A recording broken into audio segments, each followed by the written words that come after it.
dualisme manusia. Dari semua realitas yang ada, hanya manusia yang dalam dirinya tergabung dua dimensi sekaligus, dua substansi sekaligus, substansi pikiran dan substansi materi. Satu-satunya manusia. Di luar manusia nggak ada. Binatang yang kelihatannya kok bisa tumbuh, bisa berkembang pun ternyata juga dia tidak punya pikiran. Monyet itu bisa dilatih, tapi kan sebenarnya itu bukan melatih akalnya, cuma pembiasaan aja. Dan berat kan, kayak topeng monyet kemarin di TV itu kan melatihnya luar biasa kan. Sekedar biar dia mau jalan, muter, ngangkat payung itu latihannya bisa berminggu-minggu. Untuk berdiri di atas dua kaki, latihan topeng monyet itu kan dia diikat, dirantai, biar ininya nggak terus diikat. Kasihan kan berminggu-minggu. Kenapa? Karena nggak ada akalnya. Coba punya akal, ngelatihnya nggak seberat itu. Tinggal, ayo, tangannya diangkat, berdiri dua kaki, ayo jalan, kan cuma itu aja. Tapi kenapa digituin sampai segitunya? Karena dia nggak ada akalnya. Secanggih-canggihnya ikan lumba-lumba, ya yang bisa dia jawab hanya yang pernah dilatihkan. Dia tidak bisa mengembangkan. Dia bisa 4 tambah 4, terus ekornya nepuk 8 kali. Coba ngasih pertanyaan sakarepmu, itu mesti lumba-lumba ini juga bingung. Ya kan? Kamu misalnya, coba aja kalau ada pertunjukan lomba-lomba, kamu, ayo 4 akar 2 berapa? Mesti lomba-lomba mesti ya enggak cuek sama kamu kan. Kenapa? Tidak ada akalnya. Satu-satunya yang double hanya manusia. Manusia punya dimensi fisik yang, ya kalau bahasa anunya, kalau di bukunya Descartes itu pakai istilah mesin otomatis. Karena memang itu kan awal Renaissance, ketika orang sedang gandrung-gandrungnya sama sains, sama mesin. Jadi secara fisik tubuhnya manusia itu mesin. Tapi mesin yang punya pikiran, itu kan luar biasa. Mungkin kayak hardware sama software. Jadi fisiknya hardware-nya, tapi software-nya luar biasa. Ada pikirannya. Nah, katanya Descartes, ini nanti yang berujung dengan sehingga dia disebut rasionalisme. Fisik dan mental, fisik dan pikiran manusia itu, meskipun dia punya modus sendiri-sendiri, punya jalan sendiri-sendiri, punya model eksis sendiri-sendiri, tapi sebenarnya dia saling berhubungan, saling mempengaruhi. Dan sebenarnya katanya Descartes, yang lebih mempengaruhi adalah pikiran kepada badan, jiwa kepada materi. Sebaliknya juga bisa, tapi tidak sedahsyat jiwa kepada materi. Karena jiwa, mind, pikiran itu kayak drivernya, sementara badan itu ya kayak mobilnya. Mobil butuh bensin. Meskipun bensinnya penuh, kalau supirnya ngantuk ya tetap nabrak. Ya kan? Jadi ada hubungan, cuma pikiran lebih dominan pada mempengaruhi pada badan dibandingkan badan mempengaruhi pikiran. Badan juga kadang-kadang bisa berpengaruh pada pikiran, cuma tidak sedominan pikiran kepada badan. Kalau kamu sedang pilek, sedang pusing, mungkin disuruh mikir apa juga males. Kamu sedang pusing, ditanya orang, gimana sih pikirannya Descartes tentang dualisme, mesti tidak usah mikir buntu pikiran, gimana sedikit itu.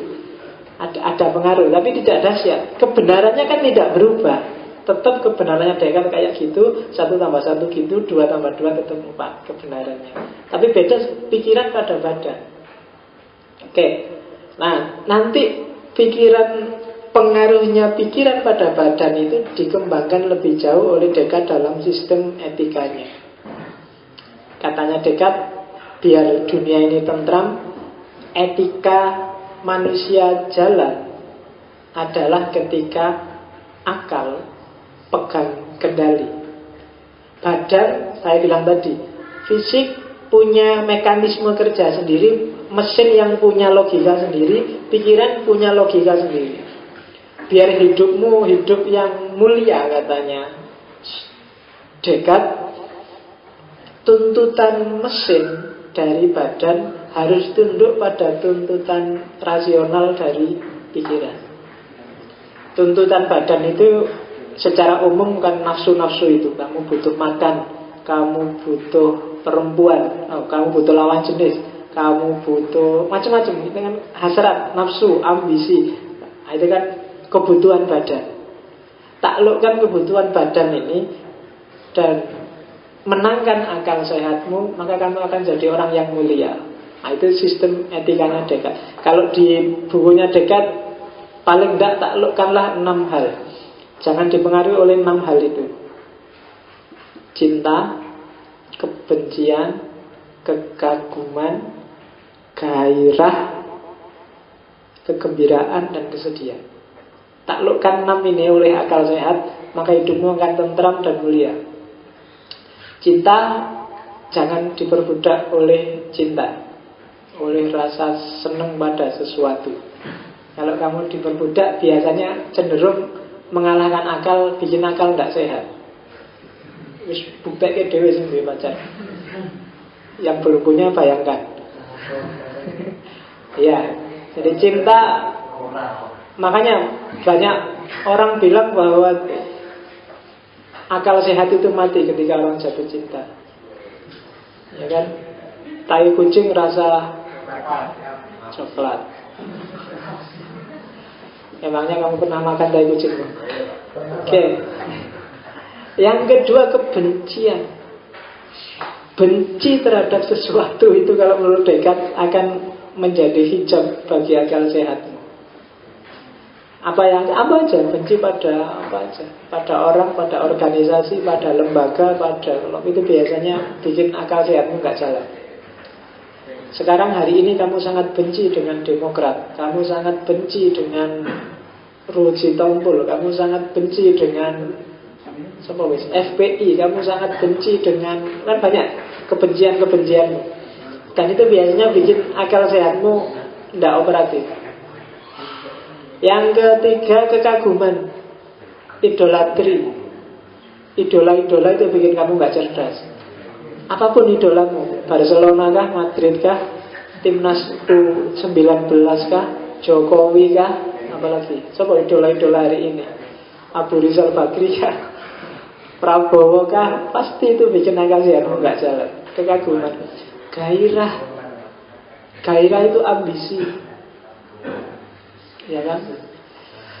Gairah yang meluap-luap. Saya tahun depan harus sudah. Itu biasanya akalnya jadi gak sehat sudah.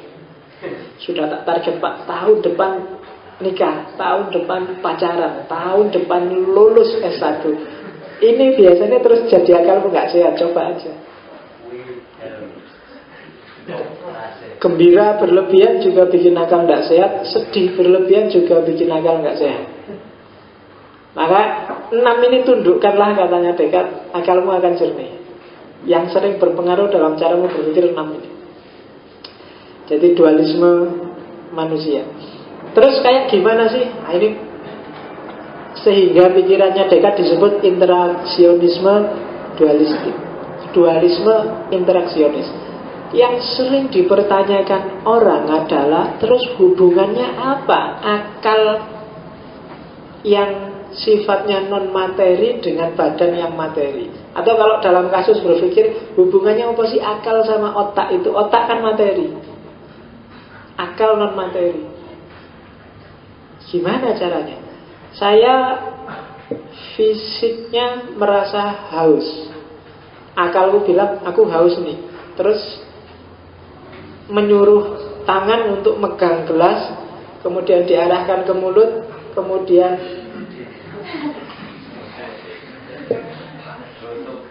mekanisme dari akal yang non fisik kok kemudian nyambung ke tubuh yang fisik, itu piye caranya? Ini sering jadi masalah. Kalau di Descartes cara kerjanya misalnya, itu kan kasih contoh melihat. Kalau kamu baca bukunya Descartes banyak digambari ilustrasi itu. Sebenarnya itu ilustrasi dari Descartes langsung. Meskipun kalimatnya diganti bahasa Inggris. Mata, kalau saya lihat ini, saya lihat teh, matanya melihat teh. gambar mata ini dikirim ke pusatnya otak. Terus otak ini entah gimana caranya, itu yang jadi misteri, mengirim informasi ke dimensi non-fisiknya dia yang namanya akal. Akal begitu dapat informasi gambar ini, ngirim respon balik kepada otak, dan respon ini masuklah ke bagian-bagian yang misalnya apakah dia masuk ke kanan atau ke kiri sesuai dengan wilayahnya. Apa yang harus dilakukan kemudian, apa yang harus dipahami selanjutnya bagaimana, itu perintah dari akal, tapi ditransmisikan ke otak. Tadi sebelum aku minum, begitu lihat teh, akal bilang pegang gelas itu, ambil minum. Tapi karena sudah minum, begitu lihat jangan minum lagi, ngapain? Tadi sudah baru diminum. Itu semua perintah dari akal, tidak dari otak. Dan transmisinya ada di satu tempat di otak yang namanya pineal gland, atau kadang-kadang orang menyebutnya glandula pineal. Tempatnya di pusat otak, satu titik kecil di tengah. Jadi disitulah segala informasi masuk. Kemudian disitulah gerbangnya dari otak nyambung ke dunia non-fisik, namanya akal. Katanya Descartes. Kalau kamu belajar SQ, apa SQ itu? Ya, spiritual, bukan seksual loh ya. Ada salah mendefinisikan SQ. Wah, ternyata SQ-mu tinggi. Kalau lihat apa-apa bayangannya yang saru-saru. Itu SQ itu berarti bukan spiritual, tapi seksual quotient. No. Pikirannya ngeres terus. SQ-nya tinggi berarti. Nah, kalau di SQ yang spiritual quotient itu kan ada namanya God spot, titik Tuhan, titik spiritualitas. Arah yang dituju sama sebenarnya arah itu. Adanya di, ya biasanya di sini, agak ke belakang, agak masuk. Cuma yang jadi misteri, gimana ya menyambungkan dunia fisik tapi berhubungan dengan dunia non fisik. Tapi di situnya masih misteri.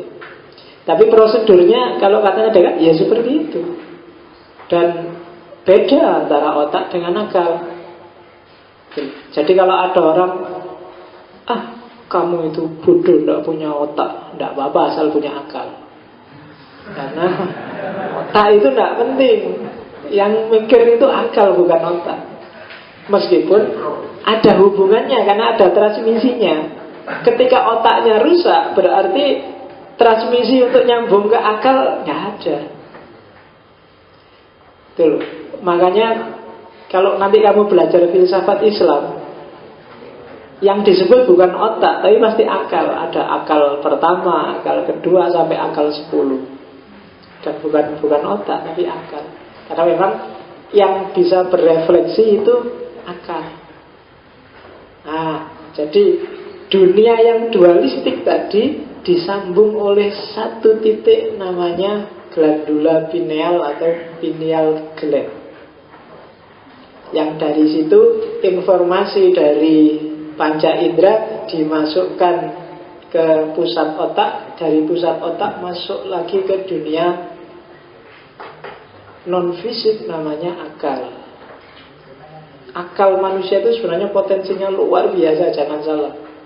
Kan kamu sudah ngerti kalau sampai kamu mahasiswa ini nggak ada 10% potensi akal yang kamu pakai. Jadi masih ada sekitar 80% yang nganggur. Eman-eman, manfaatkan itu yang 80 itu.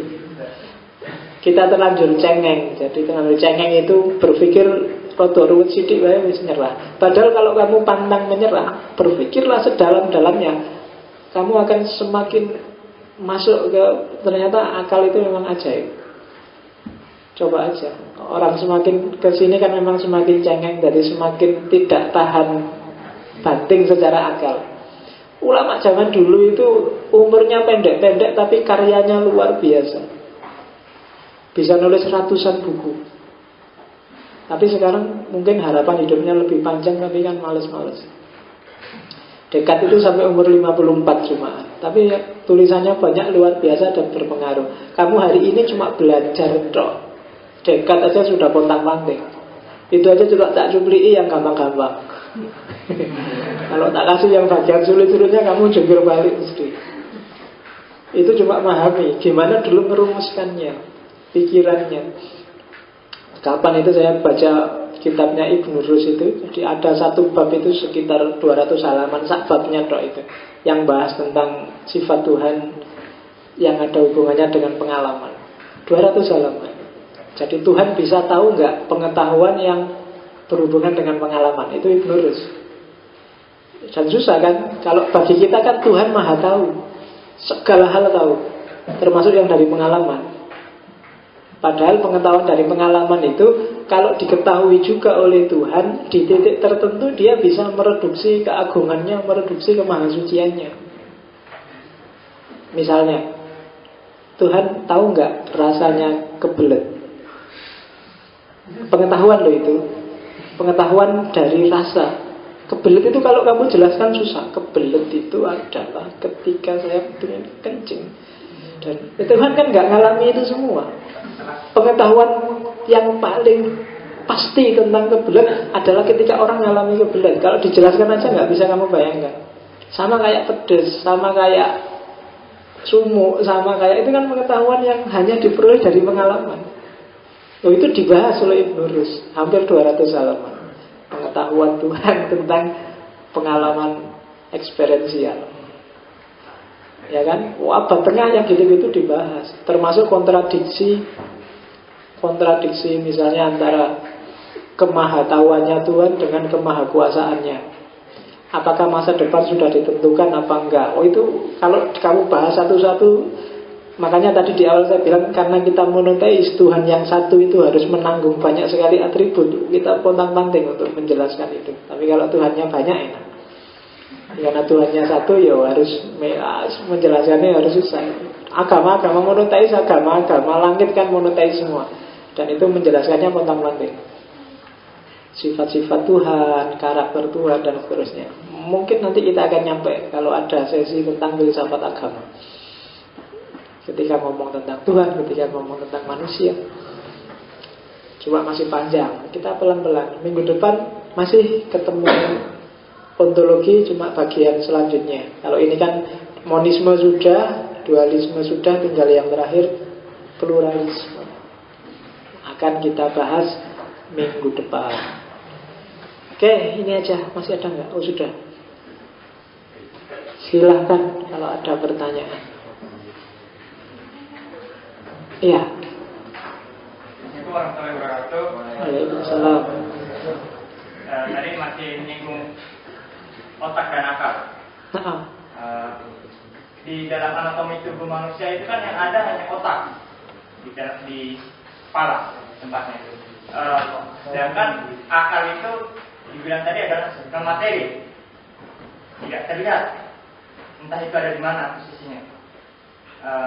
Bagaimana kita bisa mempercayakan keberadaan akal padahal dia kan non materi?